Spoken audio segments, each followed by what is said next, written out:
What's up, guys? LQ here with the LQ Review. Thank you so much for joining me here at my YouTube channel. This is where we talk about all the geeky, nerdy stuff that we love to talk about. Movies, video games, comic books, and TV shows. And right now, we're going to talk about The Walking Dead, The Ones Who Live, Episode 3. And I'm really happy that the showrunners got us right into it in episode 2, right into the relationship between Rick and Michonne, and right into what the next steps are. This episode saw Rick hatch a plan to get Michonne out without him getting himself out, because he knows he can't get out. If he gets out, then they will go to Alexandria and they will crush it. They'll kill everybody. So Rick knows he has to stay. But he saw an out from Michonne and he took it. Of course, Michonne, being who she is, she doesn't take the out. She goes right back. And first, let me say this. These 3 episodes have all been good episodes. I give a positive review to each one of these episodes. 100% positive review. I'm liking it. Still doesn't feel like Rick, though, does it? Kind of feels like Rick from back in the day.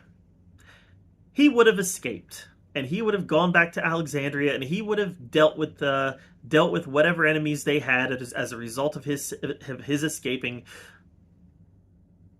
expeditiously. This feels like Rick is kind of thrown in the towel, and that's not very Rick of him. Now I realize during All Out War, there was a point where Negan had him beat down. And Negan had him to the point where he was just about ready to throw in the towel. But he didn't. He fought back and he overcame the odds and he won. That Rick, what happened to him? Where are you?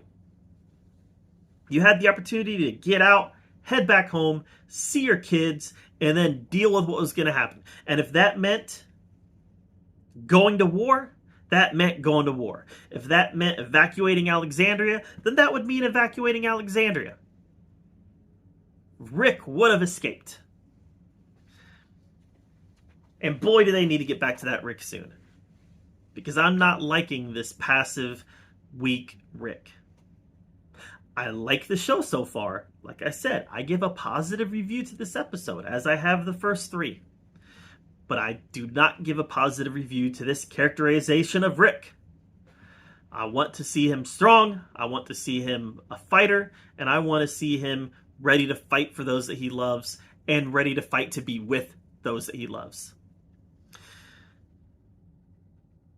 Pollyanna McIntosh was in this episode quite a bit. Love seeing her around. I think that she's a fascinating character.